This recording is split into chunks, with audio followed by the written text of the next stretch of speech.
October 23rd, Nate the Great Marquardt. Welcome to 365 Christian Men, where every day we aim to inspire and encourage with real-life stories about men.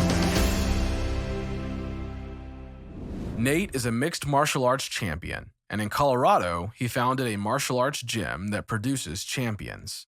Among other things, Nate has held multiple MMA titles, including the Strikeforce Welterweight Championship. Nate also has black belts in 4 different martial arts, and in 2011, he appeared in the movie Warrior.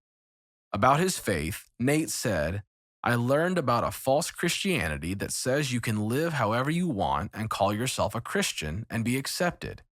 The true gospel is the gospel that changes lives. It changed my life, our family life, changed my wife's life, and my kids' lives." If career prestige defines your life, you'll crash. Turn to God and find your identity in Him. UFC fighter Nate Marquardt scanned the Canadian arena. It was packed, but the numbers were nothing compared to the more than 1 million viewers predicted to watch live online. Nate expected to win, needed to win. The year before, he had earned the Strikeforce World title.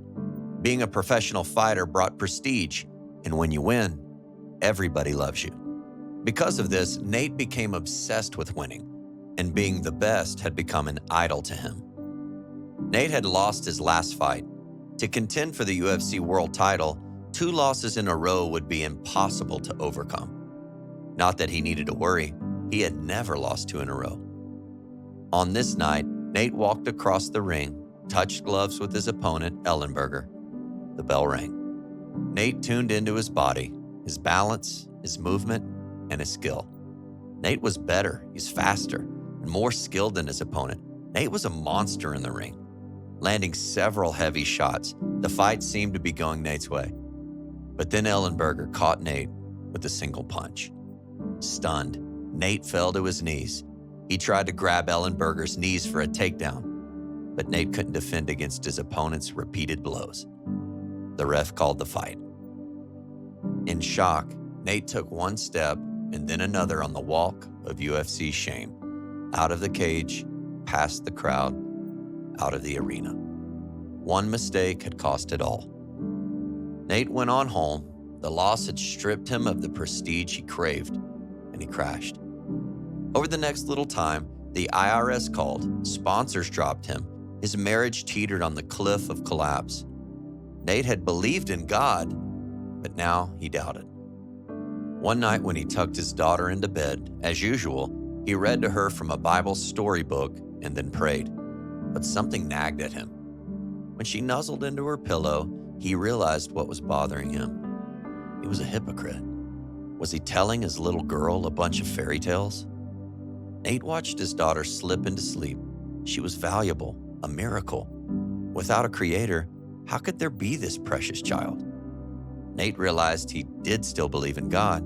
The problem was, Nate was mad at God. A few days later, Nate and his wife found themselves zoned out watching TV on the couch. Suddenly, inside Nate's mind, a story unfolded. In chronological order, memories surfaced, things he had never thought about. It was the story of his life, but he wasn't the narrator. When it ended, Nate hopped off the couch. "God is real," he shouted. "God is with me. He's been with me the whole time." But that also meant that God had been with Nate through all of it.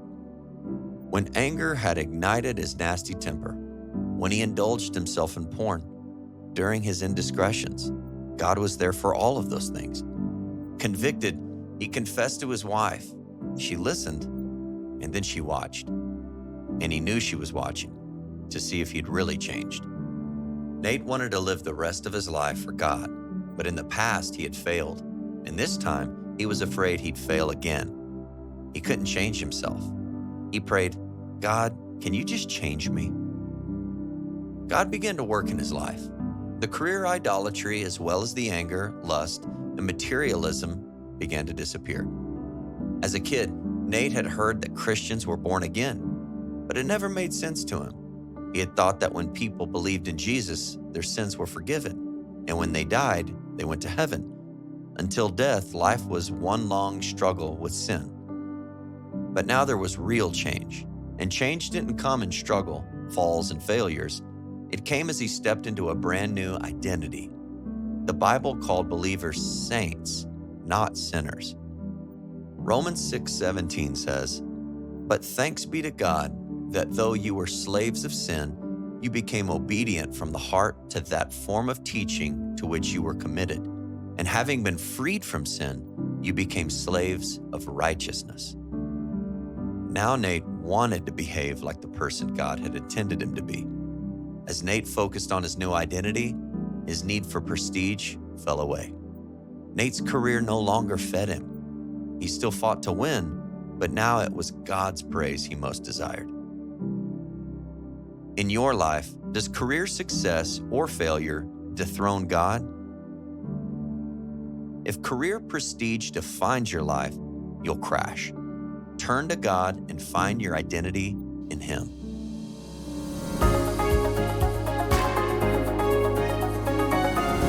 Hi, my name is Brad Hawkins, CEO of a cybersecurity company called SaferNet, and I just love these stories that 365 keeps giving us. This one about Nate Marquardt, who was a fighter. He was a very good one. He had not lost a couple in a row, and he ended up losing. And he put himself into a place of extreme despair to the point where he realized he was just really mad at God, if not even questioning God's existence, because God did not give him what he wanted.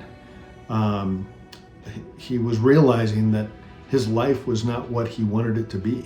He was not being a good parent. He was not being a good husband.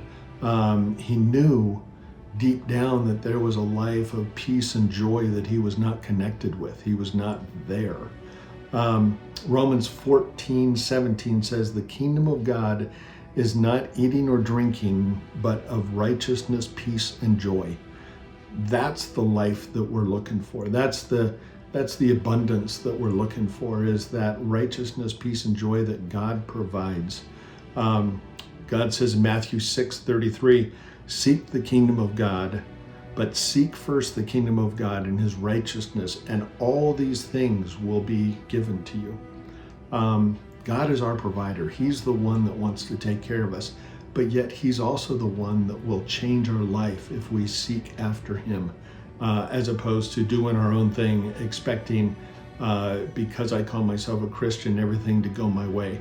I challenge you to dig into the Word, dig into the Scriptures, and seek God. Seek the kingdom of God.